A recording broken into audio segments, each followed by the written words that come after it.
سلام. سلام و درود به تمام عزیزانی که دارن ما رو نگاه میکنن. واقعا از فعالیتاتون خیلی راضییم. فعالیت رسانه جهادی اصلا همه عالی بود. آقا اینجا اصلا ازش تشکر می‌کنم بابت سخنرانی. ایشون کلمه گفتم. نه میگم خلاص عالی. حالا بگم گفتم اردی جهادی خدمات آورد این داره میگم. فقط اردی من تو رو نمیدونم در سرویس. به ما بیندادید. چرا ما بیندادید؟ سوال بعدی ازش این درد نداره؟ میگه چرا خیلی درد داره خدایی. گفت نه الان ما شنیدیم اینو. نه اونم میشه چرای ما. آره نوبت نمایشه. نوبت نمایشه. خب استاد آماده؟ چا؟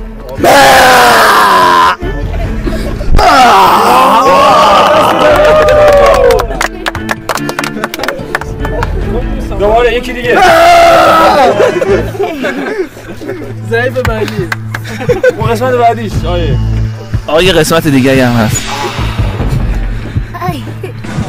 چه بود؟ خود کله؟ نه آجی. ماشاءالله.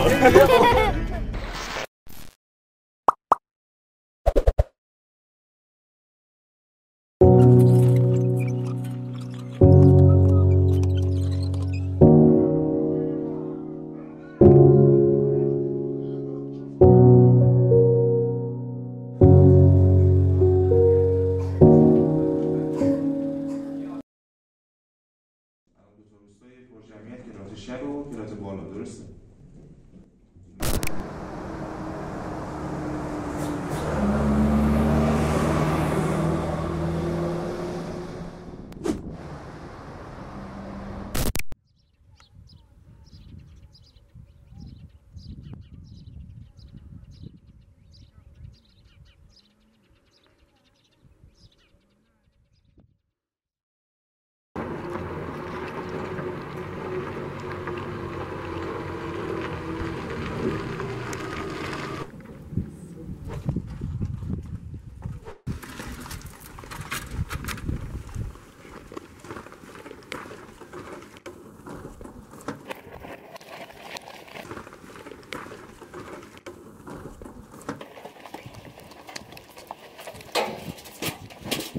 من رنگ اینجا حل میکنم، شروع میکنم اینجوری کردن، بعد میام جلو تمام که شد اینجوری.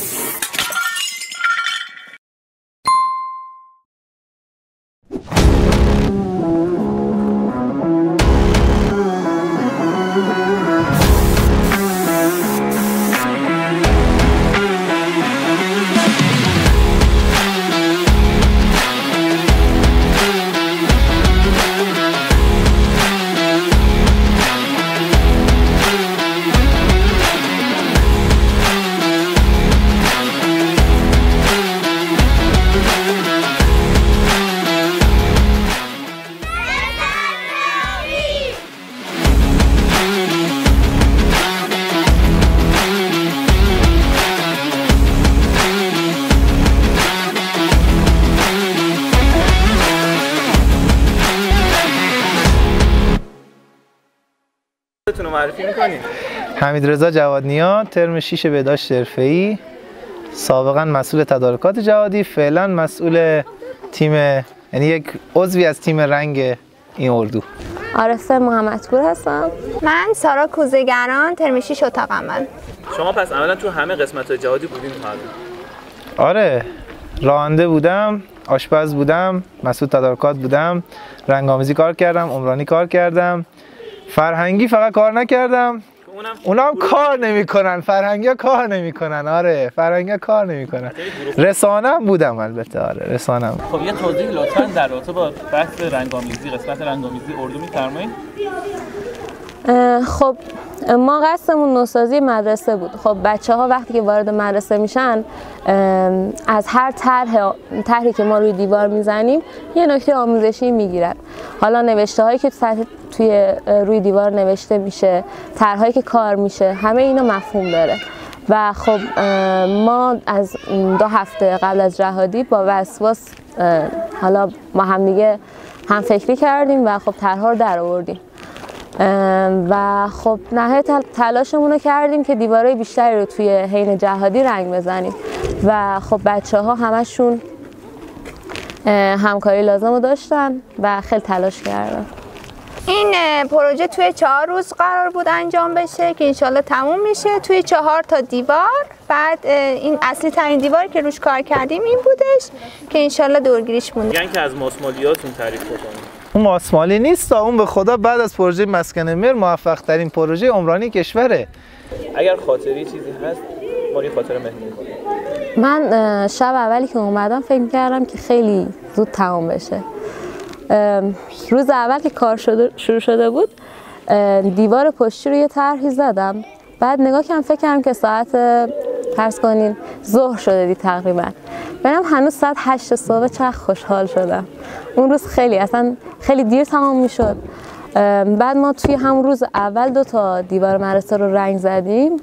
خیلی کارمون خیلی جلو رفته بود و فکر می‌کردم یه هفته با بچه‌ها دارم رنگ میزنم در این حد و خاطر قشنگی شد. راجع به این رسیده‌ای هم که روش نشستین یک توضیح میدین؟ خاطره شده.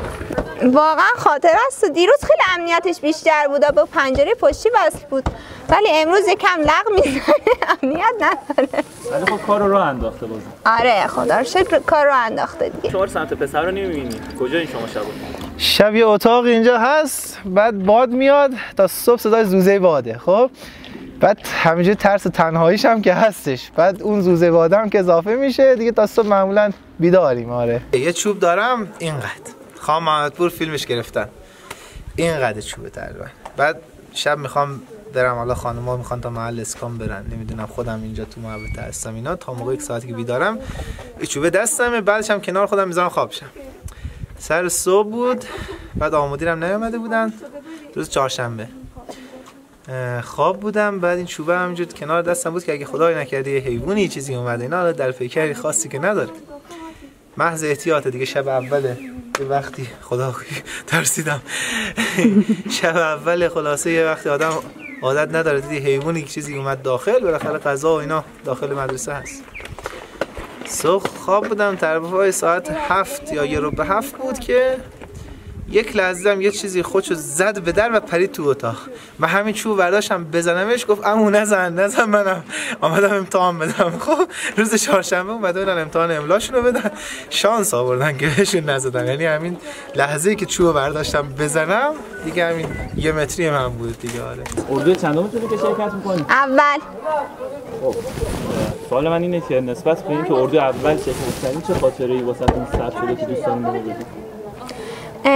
این که خیلی اوایل سخت بود واسم، من که هیچ وقت توی با تعداد زیادی یه جا نخوابیده بودم، شب پتو نداشتیم. شب اول خیلی غر زدم، ولی از صبح که آمدیم اینجا بچه‌ها رو دیدیم، باشون بازی کردیم و اینا، بیشتر مشتاق شدم که اگه یه بار دیگه اردویی بود شرکت کنم. میگن که حتی چون شما توی روستا خانم هستین تدارکات اینقدر ضعیف عمل میکنن که بهتون شام نهار نمیدن. یعنی واقعا آیا اشرف‌زاده امروز اینجا بودن گفتم به شما نهار دادن؟ نمیدونم واقعا. روز اول من 4 صبح حاضر بودم، ساعت 12:30 1 راه افتادیم، ساعت 4 بعد ظهر رسیدیم، نه صبحانه خوردم، نه نهار خوردم، نه شام خوردم. اصلا نمیدونم تدارکات ضعیفه. ساندویچ آقای جوادنیا و ساندویچ همه اردو جوادی به یه طرف. خوبه. این خدمت شما. خب نظرتون در مورد این ساندویچ‌های با تبعیض چیه که ما هر روز صبح در مورد اینا بحث می‌کنیم که چرا برای شما وجود داره تو پسرا، حالا تو منم یه خورده صدق میکنه. تعداد وعده‌هایی که پسرا میخورن با تعداد روزی که میتونن کار کنن رابطه مستقیم داره. یعنی اگر میخوان 4 روز پشت سر هم کار کنن با 4 برابر وعده‌های غذایی غذا بخورن. خب این در مورد این حجم از کارم صدق میکنه. یعنی صبحانه من الان متاسفانه یا خوشبختانه به 3 وعده پشت سرم صبحانه دارم، فقط 2 وعده نهار دارم، شام هم که غذا هست تا صبح، یعنی اینجوریه. آره ولی خداییش کار میکنیم.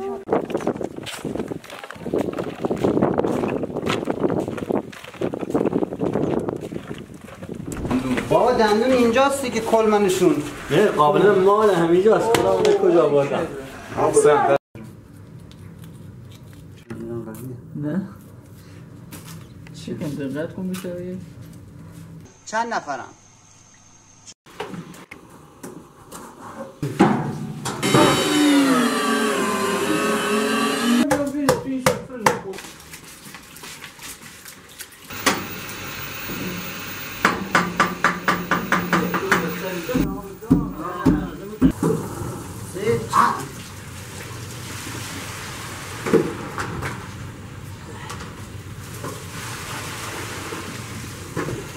شیراب من آمد. چیو؟ شیراب من. ای که عشقت زنده منم تو از این دنیا ندارم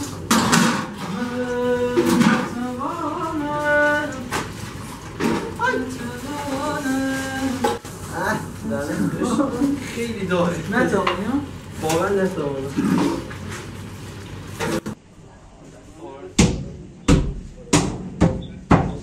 خودتون رو معرفی میکنین؟ بسم الله الرحمن الرحیم. سرقاسم سیدی هستم. ترم 6 اتاق عمل. به نام خدا امین متعلی. ترم 6 علوم.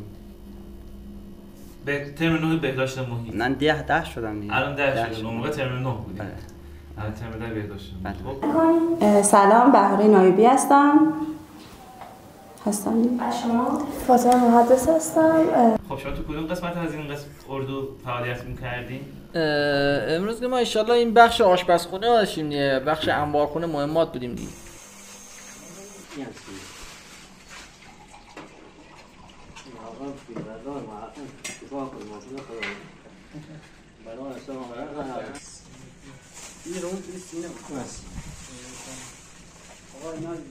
جمع می‌کردیم. جمع بشه. امروزه. چون نوشابه قیمه چیز داره. قیمه و قومن دوغ داره. این سینه بود نه؟ بخش باحالیه، یعنی این که مثلا بچه‌ها میرن زحمت میکشن اینور اونور و شما برای بچه‌ها داری خدمت میکنی، بهشون چیز میرسونی، خیلی چیز لذت بخش و باحالیه. ما تمام تلاش خودمون رو کردیم که به بهترین نحو استفاده کنیم از مواد موجود و همچنین بیشترین تلاشمون رو کردیم که اولا اسراف نشه و من کم نرسونیم. این خیلی چیز مهم و سختیه. تیم رسانه از هر دو قسمت خانم‌ها و آقایون املت‌ها رو چشیدم و واقعا املت سمت خانم خوشمزه‌تر بود. بابا من املت خانم‌ها رو خوردم، بابا مزه چیز میده، انقدر بدمزه است که مزه فقط آب زیاد داشت. بابا میدونی چیز بود، اشکنه املت بوده. نه البته که 100% از قسمت خانم خوشمزه‌تر بود. حالا بحث خوشمزگیش نبود، اون ایده آخر کاری که زد به ذهنمون واقعا ایده جالب و باحالی شد.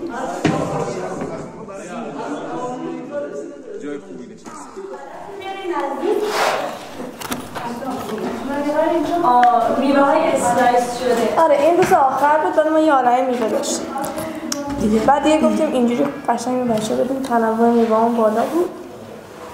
اینجوری شد. شما گفتین که دفعه اولی هستش که داخل اردوهای جهادی شرکت می‌کنید. بله. خواستم نظرتون رو بدونم نسبت به تفکراتی که قبل از اومدن به این اردو داشتین و بعدش که داریم میریم. ببین تفکر چیزی نبود که مثلا فضاش مثلا فضا خشکی فکر می‌کردی. چه فضایی؟ آره فضا رو تقریبا درست تجسم کرده بودم. یعنی بچه‌ها واقعا یه سری یعنی از تمامی اشخاص بودن، یعنی یک سری حساس بودن، یک سری بی خیال بودن، یک سری نمیدونم مداحی گوش می‌کردن، یک سری دوست داشتن آهنگ گوش کنن دیگه. از این فضا رو من چون قبلا تصور کرده بودم زیاد برام آشنا بود. این چیز فضایی که توی ذهنم بود فضا تقریبا نزدیک بود به اون چیزی که فکر می‌کردم. ولی چیزی که فکر نمی‌کردم بهش این بحث پشه‌ها و بحث گرما اینجا بود. یعنی واقعا که الان هستن. آره واقعا اینا ما رو اذیت کردن. یعنی نه شب میشد بخوابی نه بعد از ظهر. بنده خدا آقای شریفی هم که از صبح بیدار بودن و بنده خدا نمیتونست استراحت کنه. واقعا خیلی زحمت کشید. بده این بزنیش. آمیما یخه دیگه. معنی واقعی. رضا بستا. برو.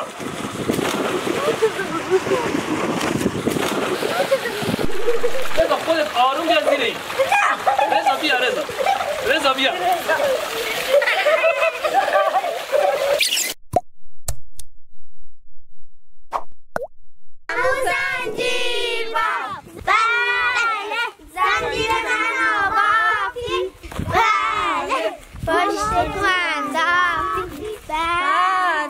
به نام خدا فاطمه محمدی هستم، ترم 2 بهداشت محیط. زینب رضایی هستم، بهداشت محیط ترم 2. یکم توضیح میدیم راجع به بخش فرهنگی اردو؟ ما بر بچه‌ها کلاس‌های قرآنی میذاشتیم مثل تجوید، قرائتشون یا حفظ سوره‌های کوچیک. بسم الله الرحمن الرحیم. بسم الله الرحمن الرحیم. إنا أنزلناه في ليلة القدر.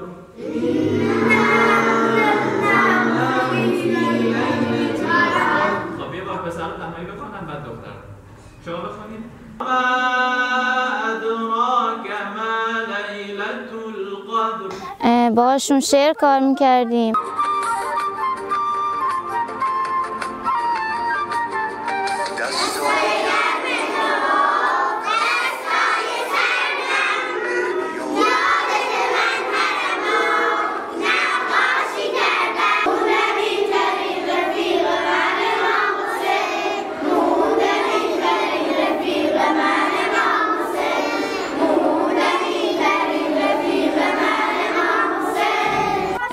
باشون بازیایی که خودشون دوست داشتن رو کار میکردیم و انجام میدادیم.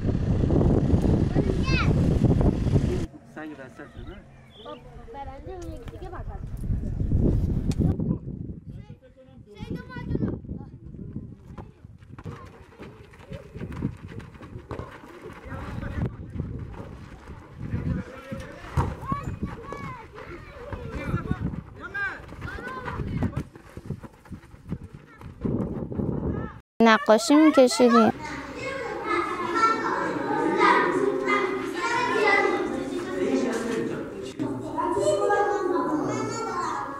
به جلو دوربین هنوز نیستی. بیا بیا بیا بشین بشین بشین بشین بشین همونجا بشین. برگ بخور. وایستا. چه مزه ای میده؟ برگ چی هست؟ توته؟ تا میخوای بخوری؟ تو اونم بده بخوره بعد.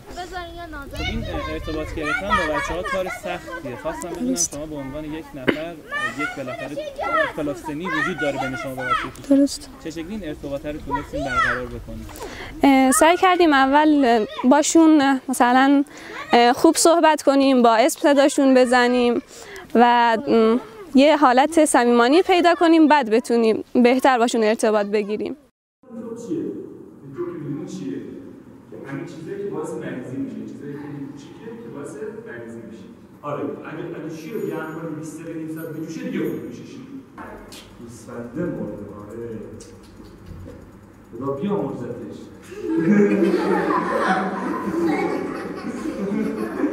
سگ سرعت زیاد اینه که میره بعد. دقیقاً. سگ حال گرفته نمیگیره. سری اون سری آره داره یکی رو باز میگیره میره نفر. موقعی که بخوام بریم آمپول بزنیم یه کار مهمی باید انجام بدیم. خواهی خدا نکرده سگ بریم ما رو گاز گرفت. سیگه دستمون گاز گرفته.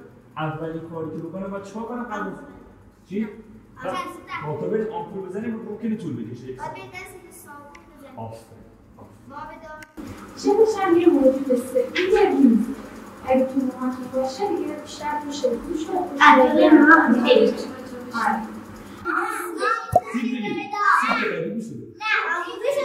نه خیر تو برو بیرون بگیم آموزش پیداش 1 2 3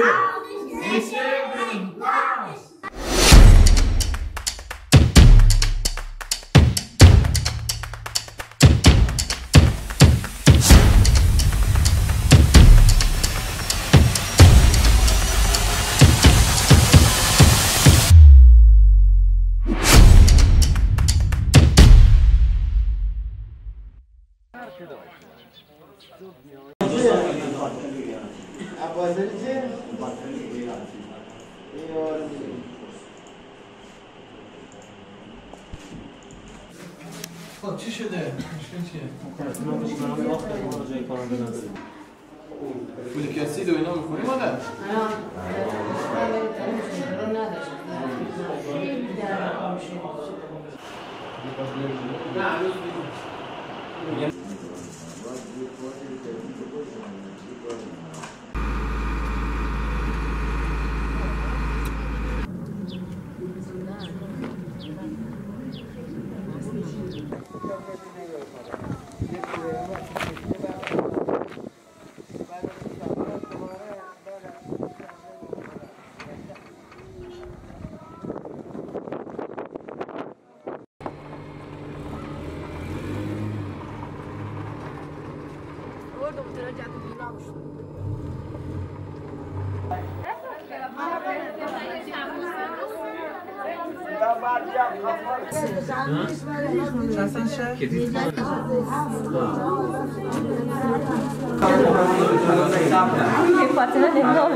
بیدار شدیم است باش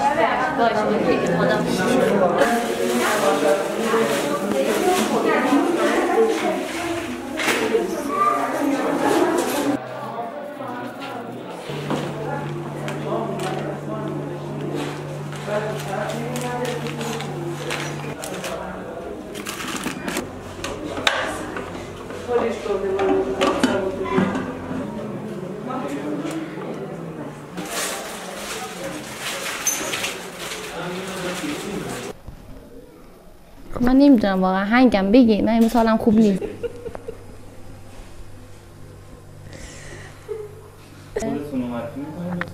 من مهیا نوایی هستم، دانشجوی دندون ترم 4. فضیله دادی، دانشجوی ترم 4 دندان پزشکی، مسئول بخش دندان خواهران. حسین شیربنجی هستم، دانشجوی دندان پزشکی، مسئول تیم دندان پزشکی اردو. مسئولیتی که در بخش دندان پزشکی داشتیم برامون توضیح میدید؟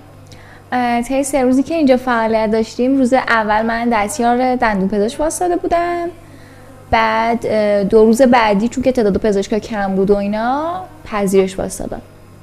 خدماتی که انجام شد 2 تا بودن، یکی بحث کشیدن دندون بود و بحث ترمیمشون، حالا پر کردن اصطلاح عامیانش اینا، و این 2 تا بیشتر انجام شد دیگه، به جز یک مورد خاصی که مثلا در اثر اینکه موقع ترمیم به عصب رسیده بود که عصب کشی هم یک مورد انجام دادیم، امکاناتشو داشتیم از قبل یه بخشیشو، و حالا دستگاه رادیوگرافی و فیلم و محلول ظهور ثبوت و این موارد کامل داشتیم و تونستیم اونم یک مورد رو انجام بدیم.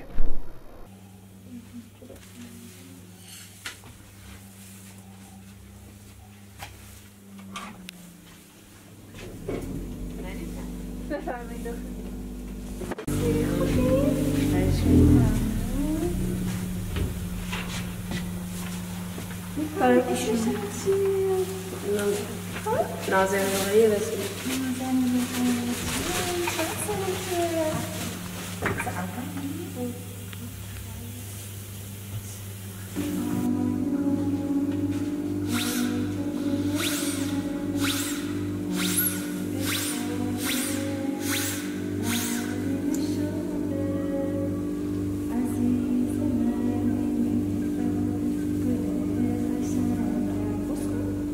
از نظر حالا چه تعدادی ترمیم و تعداد کشیدنایی که انجام شد، تقریبا بالغ بر 100 نفر فکر می‌کنم ترمیما بودن. حالا آمار دقیقش توی انشالله بعد اعلام می‌کنیم، چون هنوز الان داره کار انجام میشه و آماراش در نیومده دقیقش، ولی بالغ بر 100 نفر ترمیم انجام شده. حالا ترمیم هم متفاوت بوده، یعنی مثلا افرادی که بیشتر سمت اطفال و کسایی که مثلا زیر 10 سال بودن یا بالاخره اولویت بالاتری داشتن، شاید ترمیم مثلا 3 یا 4 تا دندون هم براشون انجام شده گاهن، ولی به طور عمده معمولا 1 یا 2 دندون برای هر فردی از این افراد ترمیم انجام شده. اگه بخواید از سختی کارتون از 100 یک عدد به ما بدین چقدر؟ یه خانم دکتری اومده بودن 2 روز پیش اینجا، خیلی حرف قشنگی زدن، گفتن که آره اینجا اینجوریه که خستگی جسمی داره ولی از لحاظ روحی انقدر شارژ میشی و انقدر حس خوب میگیری که اصلا اون به چش نمیاد، و فکر می‌کنم خیلی حرفشون درست بود.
خودتون رو معرفی میکنید؟ علی مزارشاهی ام، ترم 8 بهداشت محیط. احمد رضا هوشیار هستم، ترم 4 بهداشت عمومی.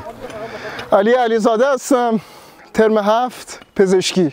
مسئولیتی در این موضوع داشتین؟ سر تیم عمرانی هستم. خب یه توضیح میدین درباره پروژه های عمرانی که در این اردو بچه‌ها زحمت کشیدن؟ ما از دیروز کار ساختی سقف به عهده گرفتیم. دیگه بچه‌ها دارن الان انجام میدن، در کارن. الان چند درصد از پروژه جلو رفته؟ 50%، بیش از 50%.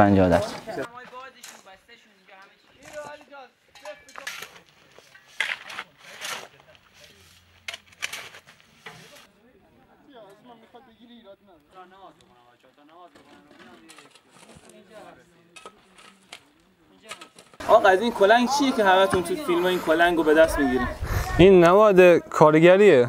هر کارگری باید کلنگ دستش باشه و واقعا این عرقی که از کلنگ میرزه به نظر من از اونی که دقیقا از اون شب واجب‌تره. سراغ تدارکات کلا تو 2 روز که کلا بودیم. ما از تدارکات کلا راضی بودین یا نه؟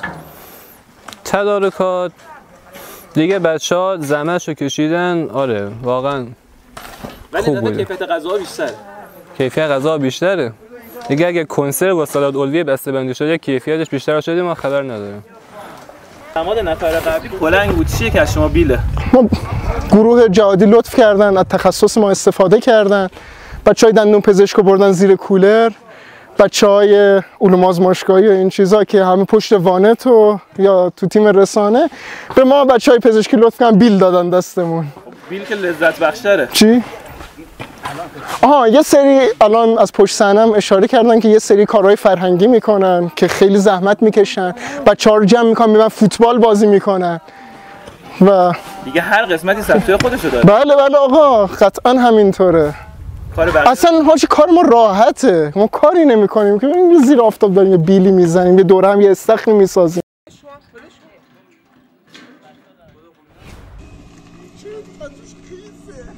دارن ما رو قاچاق میکنن افغانستان.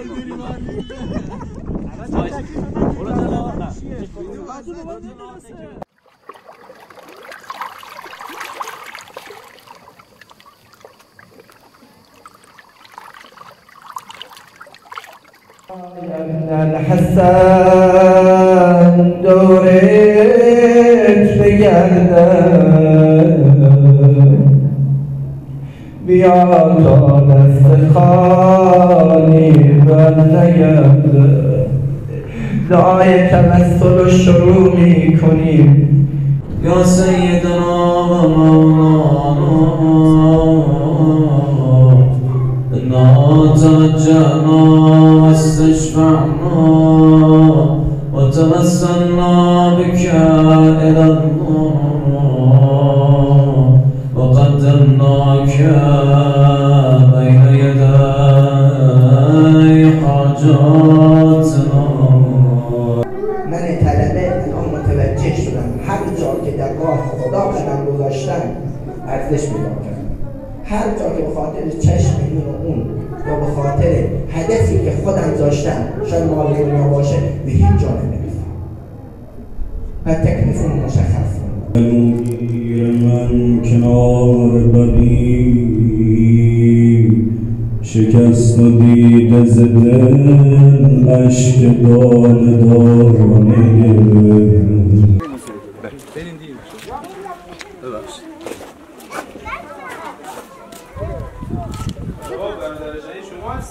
بله. اسمتون چیه؟ علی کاووسی. اسم برادرتون؟ حسین کاووسی. خیلی هم بفرمایید. مدام شاشدی یه عرض خدا قوتی داشته باشیم و دست شما درد نکنه جواب. یه خدا قوتی هم دانشجوها داشتن چون که نمیشد همه بزرگواران تشریف بیارن گفتن که سلام ما رو به برادر شهید برسونی و همه ما شرمنده شهدا قدم شما به چشم ماجی آقا دست شما در نکنه. ای برادر شهیدم، ای برادر شهیدم، راه تو ادامه میدم. ای برادر شهیدم، راه تو ادامه میدم.